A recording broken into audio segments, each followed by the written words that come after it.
কায়দা?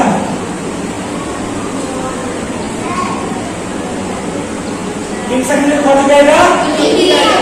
তিন সেকেন্ডের কায়দা কটা? তিন সেকেন্ডের এদিকে তাকাও। তিন সেকেন্ডের তিনটে কায়দা, তাই তো? এক নম্বর হচ্ছে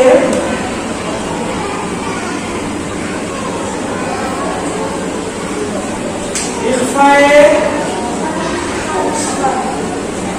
শাফাবি, দুই নম্বর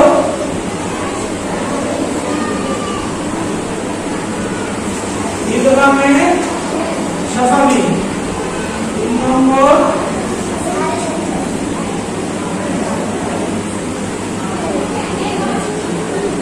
শাফাবি। আচ্ছা, একটা জিনিস বলতে দেখি, যে মিম সাকিনের কায়দায় এসে এখানে শাফাবি শব্দটা কেন আসছে বলতে পারবে কেউ? শাফাবি শব্দটা কেন আসছে মিম সাকিনের কায়দায়? কেউ বলতে পারবে? আমরা মিম সাকিনের ক্ষেত্রে বলিনি, কিন্তু মিম সাকিনের ক্ষেত্রে এসে বলছি যেখানে ইদগামে শাফাবি, ইজহারে শাফাবি, ইখফায়ে শাফাবি, এই শাফাবি শব্দটা কেন ব্যবহার হচ্ছে? হ্যাঁ, কোনটা কোনটা? মিম, মিম বর্ণটি, মিম লেখাটি যেহেতু, মিম হরফটি যেহেতু ঠোঁট দিয়ে উচ্চারিত হয়, এই জন্য এখানে যে ইখফা করবো, ইদগাম করবো, শব্দ আমাকে কি করতে হবে? ঠোঁট দিয়ে উচ্চারণ করতে হবে। সেই জন্য এটার নাম হচ্ছে ইদগামে শাফাবি, ইখফায়ে শাফাবি বা ইজহারে শাফাবি। আমার দিকে সেই জন্য এগুলোর নাম কি? ইখফায়ে শাফাবি আমি লিখলাম, দুই নম্বর হচ্ছে ইদগামে শাফাবি, তিন হচ্ছে ইজহারে শাফাবি। বুঝতে পারছো তো? এদিকে দেখাও। আচ্ছা, বলতে পারবে কেউ যে মিম বর্ণটি কোথা থেকে উচ্চারিত হয়?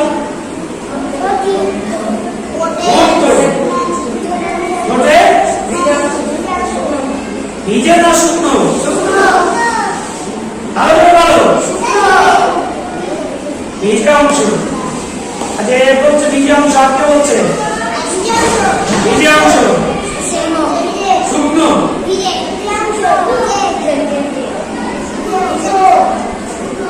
আচ্ছা, ভিজে না শুকনো? শুকনো।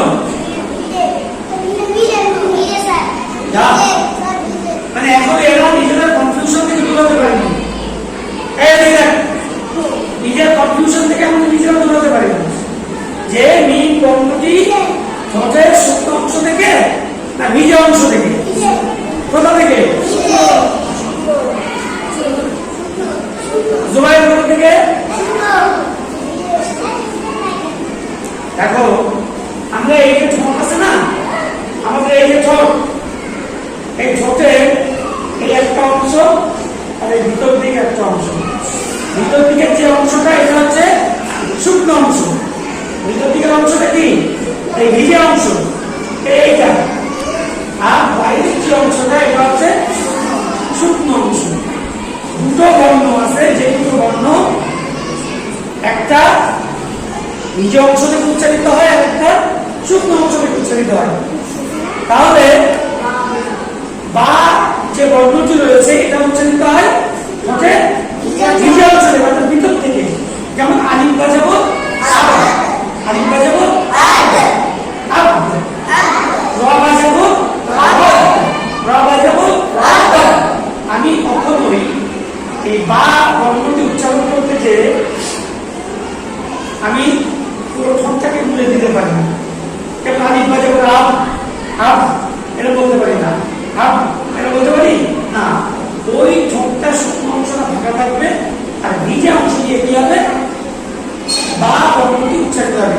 যেমন আলিফ বাজাবো আব, র বাজাবো রব, র বাজাবো রব। এবং এরপরে মিম যে বর্ণটা রয়েছে সেই মিম বর্ণটি উচ্চারিত হয় কোথা থেকে? ঠোঁটের শুকনো জায়গা থেকে। তাহলে আবার মিম বর্ণটি উচ্চারণ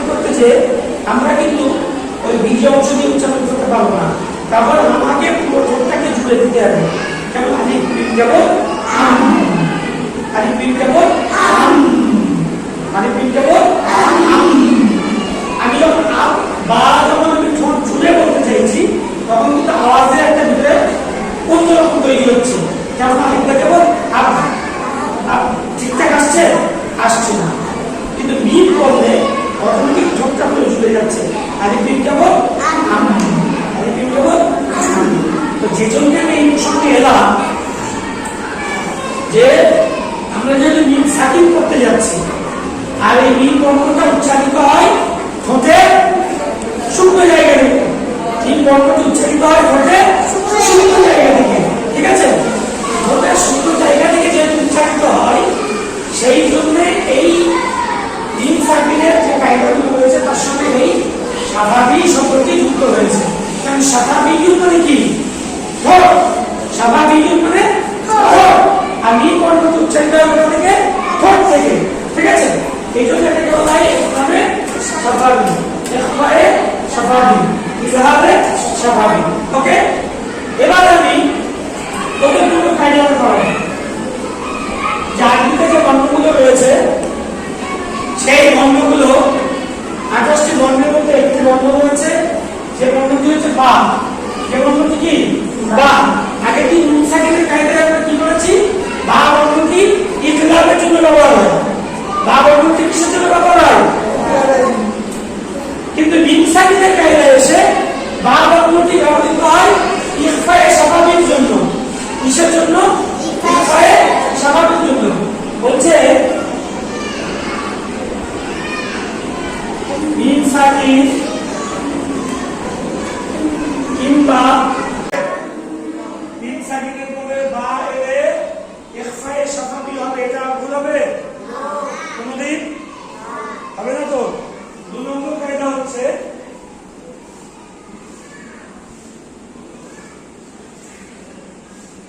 ইদগামে স্বাভাবিক।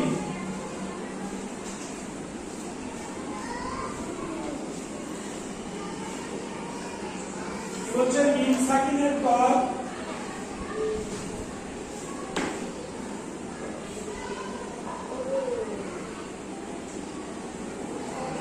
মিম সাকিনের পর যদি মিম আসে, ওটা কি বলেছিলাম? মিম সাকিনের পরে যদি বা আসে, ওটা কি ছিল? মিম সাকিনের পরে যদি বা আসে। আর এটা কি বলছে? মিম সাকিনের পরে যদি মিম আসে, মিম সাকিনের পরে যদি মিম আসে তাহলে গুণনা হবে। একে কি বলে? ইদগামে স্বাভাবিক।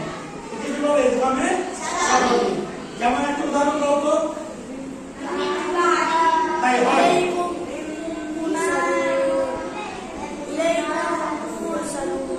ইলাইকুম মুরসালুন।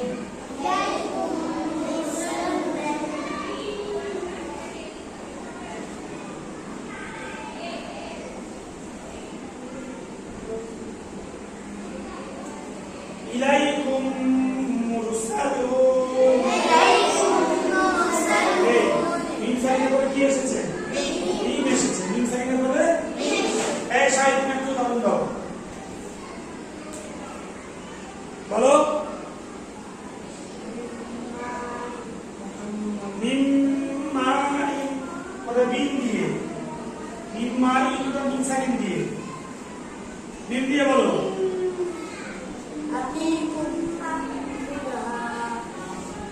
আতিকুম মিনহা। আমরা গাছের বাইরে বসে আছি।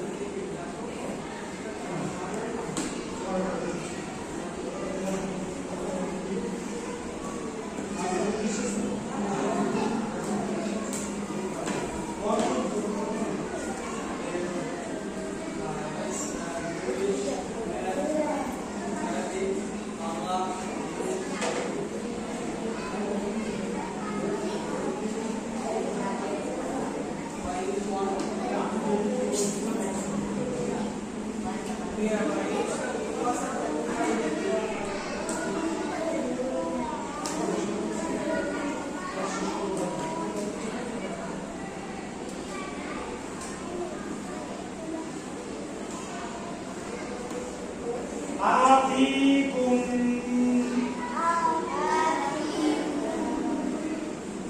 منها آتيكم منها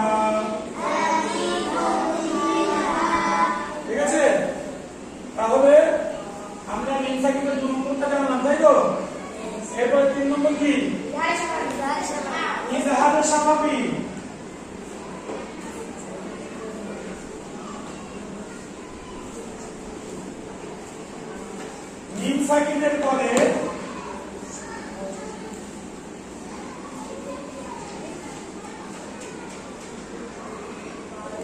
যদি বা ও মিম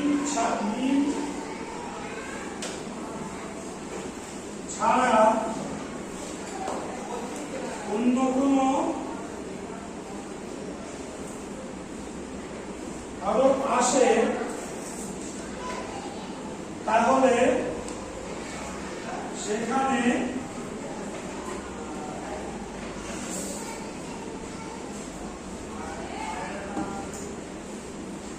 গুণনা ছাড়া করতে হয়।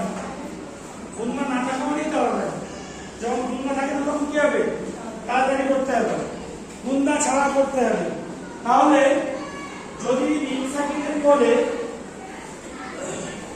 বা আর মিম এই দুটো বর্ণ না আসে তাহলে অনেক বর্ণ রয়েছে, যেমন তা, সা, জিম, হা, খ, দাল, জা, রা, জা, সিন, শিন, صاد ضاد طا ظا عين غين فا قاف كاف لام ميم لام তারপর কি নুন ওয়াও হা, নুন ওয়াও হা। যতগুলো বর্ণ রয়েছে অর্থাৎ 26টি যে বর্ণ রয়েছে সেই 26টি বর্ণের কোনো একটি যদি আসে, মিম আর বা এই দুটো বাদ দিলাম প্রথমেই, তাই না? বা মিম প্রথমেই বাদ দিয়ে দিয়েছি, তাহলে এই দুটো বাদ দিয়ে যদি আর কোনো বর্ণ আসে বা হরফ আসে তাহলে সেখানে কি করতে হবে? গুণনা ছাড়া স্পষ্ট করে করতে হবে। যেমন আলাম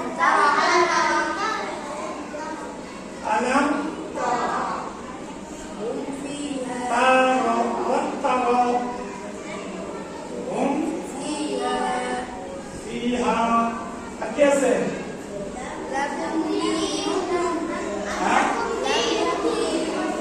লাকুম দীনুকুম।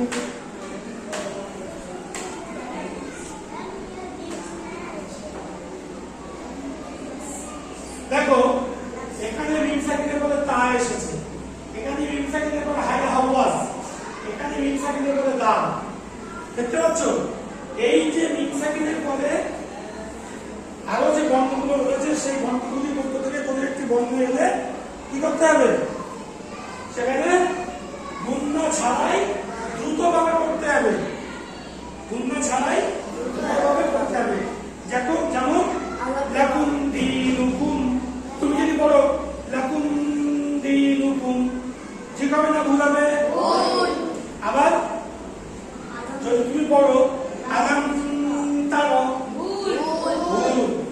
তাহলে আমরা যারা বিভিন্ন জায়গায় কোরআন পড়া শুনি, গ্রাম অঞ্চলের দিকে যদি একটু যায়, আরো যদি একটু ভেতরের দিকে ঢুকি বাড়ির মধ্যে, তাহলে সেখানে যা কোরআন পড়া হয়, কি কোরআন পড়া হয়? ওটা কোরআন পড়া হয় না, কোরআন চিবানো হয়। কি করা হয়? কোরআন চিবানো হয়। বুঝতে পেরেছো? এবার চিবিয়ে এমন করে চিবায় না গিলতে পারে না ফেলতে পারে, ও হজমও হয় না বমিও হয়, এমন কোরআন পড়ে। সেক্ষেত্রে দেখা যায় কোরআন, পবিত্র কোরআন তুমি যদি এমনি নাও পড়ো তাহলে তোমার সওয়াব কম হবে, কিন্তু গুনাহ হবে না। কিন্তু কোরআন যদি ভুল পড়ো কি হবে? গুনাহ হবে। কোরআন যদি সঠিকভাবে সহিভাবে তার বর্ণ, তার তাজবিদ, তার সিফাত, তার তারতিব ইত্যাদি সহকারে যদি তোমরা কোরআন পড়তে না পারো তাহলে আমার পরামর্শ হচ্ছে কোরআন পড়ার দরকার নাই। যদি সহিভাবে পড়ার চেষ্টা তোমার না থাকে তাহলে এমনি সহজে তুমি কোরআন পড়ে লাভ নেই। তোমার চেষ্টা রইল, তুমি দীর্ঘদিন ধরে পড়ছো, সহি করতে পারোনি, কিন্তু এখনো প্রচেষ্টায় আছে, ঠিক আছে, কিন্তু সেই কবে একবার মক্তবে তুমি কোরআন পড়েছিলে, আর সেই সময় সেই যা পড়া, সে সাংঘাতিক পড়া, সে কোরআন পড়া বাইরে বের করা যাবে না। যদি পড়াটা এইরকম হয় তাহলে কোরআন পড়ার দরকার নেই। কেননা বর্ণ তার নির্দিষ্ট জায়গা থেকে, হরফ তার নির্দিষ্ট মাখরাজ থেকে উচ্চারণ যদি না করা হয় তাহলে অধিকাংশ ক্ষেত্রে অর্থ পরিবর্তন হয়ে যায়। গুণনাকে যদি নির্দিষ্ট নিয়ম অনুযায়ী না করা হয় তাহলে তাজবিদের যে নিয়ম সেই নিয়ম ভঙ্গ হয়।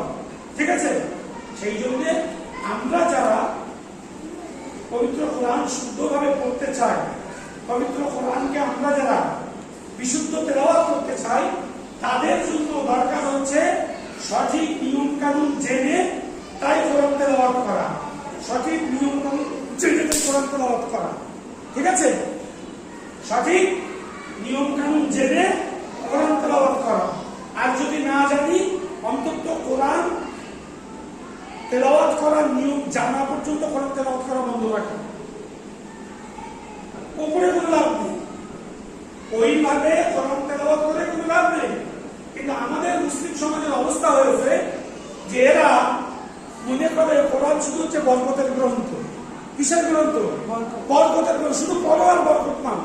আলিফে একটা 10টা নেকি, লামে 10টা নেকি, মিমে 10টা নেকি। আলিফ লাম মিম বললো মানে 30টা নেকি হয়ে গেল। আরে আলিফ লাম মিম বললো, কিন্তু সেই বলাটা তার সেফাত অনুযায়ী হলো কিনা, তার মাখারাজ অনুযায়ী হলো কিনা, তার নিয়ম অনুযায়ী হলো, কিন্তু সব কিন্তু দেখা দরকার নেই। যেমন জালিকাল কিতাব, এই জাল বর্ধটা হালকা করে উচ্চারণ করতে হয়, তাই তো? এখন যদি কেউ বলে জালিকাল কিতাব, জালিকা আর জালিকা, জালিকা আর জালিকা, এই দুটোর মধ্যে পার্থক্য আছে তো? নেই।